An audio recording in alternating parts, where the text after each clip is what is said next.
కావచ్చు తెలంగాణ రాష్ట్ర కాంగ్రెస్ పార్టీ వచ్చిన తర్వాత మేము ఏం చేస్తున్నాం దాని మీద ముఖ్యమంత్రి గారు చెప్పారు. దానిలో భాగంగా మీరేమో ఏకంగా కాంగ్రెస్ పార్టీ సర్వేలు అంటే 75 వస్తున్నాయని చెప్పేసి మీకల్లా మీరే ప్రచారం చేసుకుని ఎవరు చేస్తారు? ఇప్పటికీ బీఆర్ఎస్ పార్టీ కేటీఆర్ గారు నేను బయట పోటీ పడకుండా సోషల్ మీడియాలో పోటీ పడతా మాత్రం ఈ రాష్ట్రంలో ఎవరు ఫస్ట్ బీఆర్ఎస్ పార్టీ కేటీఆర్, రెండోది బీజేపీ. కాంగ్రెస్ పార్టీ మేము సోషల్ మీడియా ప్రజల మధ్య ఉన్నాం తప్ప ఈ సోషల్ మీడియాలో ఇవన్నింటిలో కాంగ్రెస్ పార్టీ వాస్తవంగా వీకు, అదే కాకుండా చెప్పుకునే దాంట్లో కూడా కాంగ్రెస్ పార్టీ వీకే. కానీ బీఆర్ఎస్ పార్టీ మాత్రం చెప్పుకునేది ఇంకోటి వాళ్ళ కమిటీలు లేవు. మీ పార్టీకి అధ్యక్షుడు వర్కింగ్ మెయిన్ తప్ప ఎవరైనా కమిటీలు ఉన్నట్టు బీఆర్ఎస్ పార్టీ ఏ కమిటీ లేదు. విద్యార్థి విభాగం అధ్యక్షులు లేదు, రాష్ట్ర కార్యవర్గం లేదు. యువత కావచ్చు, బీసీ, ఎస్టీ, తర్వాత వాళ్ళకి సంబంధించిన పొలిబుర కూడా లేని పరిస్థితి.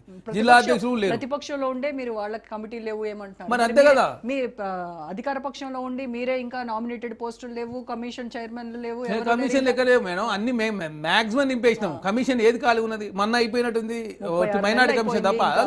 మేము తెలంగాణ రాష్ట్రంలో క్యాబినెట్ ఎక్స్పాన్షన్ లేదు. క్యాబినెట్ అంటే జనరల్ గా ఎక్కువ ఇప్పుడు కేంద్ర క్యాబినెట్ కూడా చాలా మంది ఖాళీ ఉన్నాయి.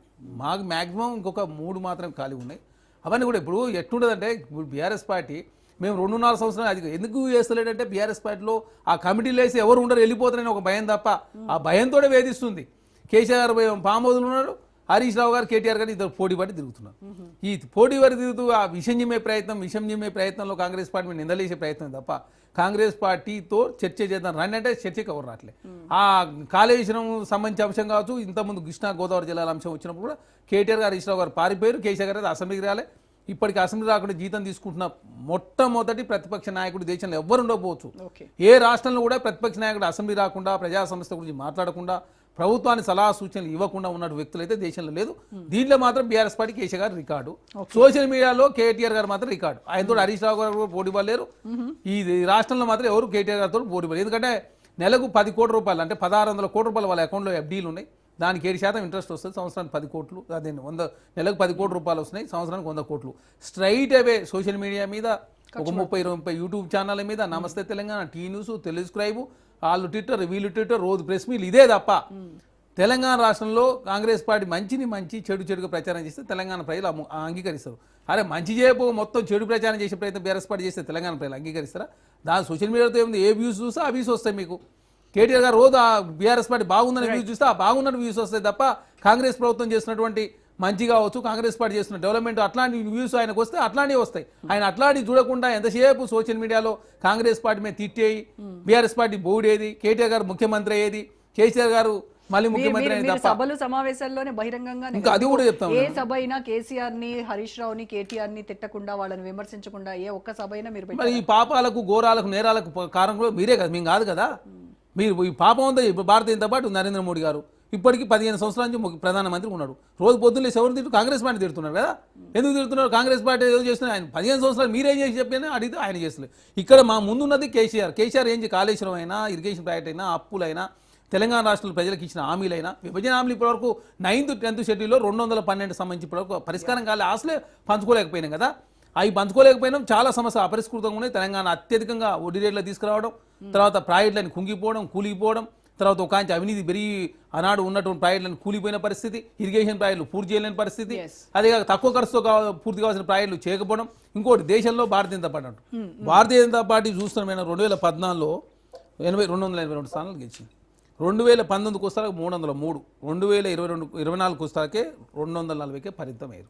400 స్థానాలు వస్తాయని చెప్పేసి పెద్ద ఎత్తున ప్రచారం చేసుకుని ఇక బీఆర్ఎస్ పార్టీ 2019లో సారు కారు 16 అన్నారు. ఆ 16 అంటే 9 పరిమిత పరిస్థితి కూడా మనం చూసినాం. కాబట్టి ఒక్కసారి కేసీఆర్ గారు 63 స్థానాలు 2014 వస్తే 2018కి వస్తాక 88.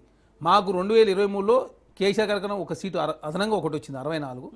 తర్వాత రెండోసారి కాంగ్రెస్ పార్టీ కేసీఆర్ గారి కన్నా కూడా ఒక సీట్ ఎక్కువ వస్తుంది. అందుకే 89 స్థానాలు తక్కువ కాకుండా కాంగ్రెస్ పార్టీ గెలుస్తుందని చెప్పి కాంగ్రెస్ పార్టీ విశ్వాసం. తర్వాత కాంగ్రెస్ పార్టీ దేశంలో కూడా 14లో కాంగ్రెస్ పార్టీకి 44 వచ్చినాయి దేశంలో, 2019కు 52, 2022కి వస్తే 99 స్థానాలు వచ్చినాయి. మాకు ఇక జస్ట్ 70 స్థానాలు 10 కోట్ల ఓట్లలో 5 కోట్లు కాంగ్రెస్ పార్టీ ఇంకా పెంచుకోగలిగితే కాంగ్రెస్ పార్టీ దేశంలో అధికారంలోకి వస్తుంది. బీజేపీ డబల్ డీ దాటే పరిస్థితి కనబడతలేదు.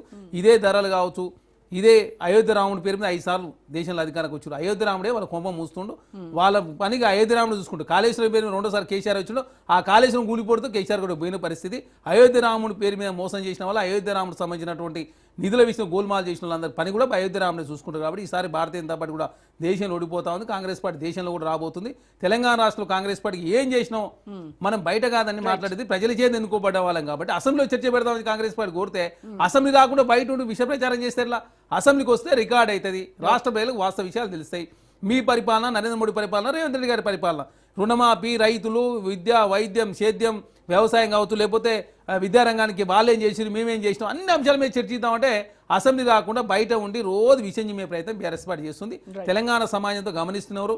బీఆర్ఎస్ పార్టీకి ఇప్పటికే బుద్ధి చెప్పినప్పుడు ఇంకా బుద్ధి రావట్లేదు. వాళ్ళు బయట తిరిగి కాంగ్రెస్ పార్టీ విషయం చెప్పే ప్రయత్నమే తప్ప కేటీఆర్ గారు ముఖ్యమంత్రి కావాలన్న ఆలోచన తప్ప బీఆర్ఎస్ పార్టీని డెవలప్మెంట్ చేసే ప్రయత్నం చేస్తున్నారని చెప్పి కలకుల కవిత చెప్తా ఉంది. కాబట్టి ఇద్దరు కలిసి వచ్చినా లేదు 3 పార్టీల పోటీ మధ్య జరిగినా కూడా కాంగ్రెస్ పార్టీ సునాయాసంగా ఖచ్చితంగా రెండోసారి అధికారంలోకి వస్తుంది అనేది విశ్వాసం. ఓకే, బీజేపీ బీఆర్ఎస్ కలిసి అలయన్స్ లో వచ్చినా కూడా కాంగ్రెస్ పార్టీదే విజయం సునాయాసంగా. ఓకే రైట్, వెంకటేశ్వర్లు గారు విన్నారు కదా, వాళ్ళ కాన్ఫరెన్స్ విన్నారు కదా. సో సీఎం రేవంత్ ఏమో 10 ఏళ్ళు అంటే 2034 వరకు నేనే సీఎం అని ఆయన చెప్తున్నారు.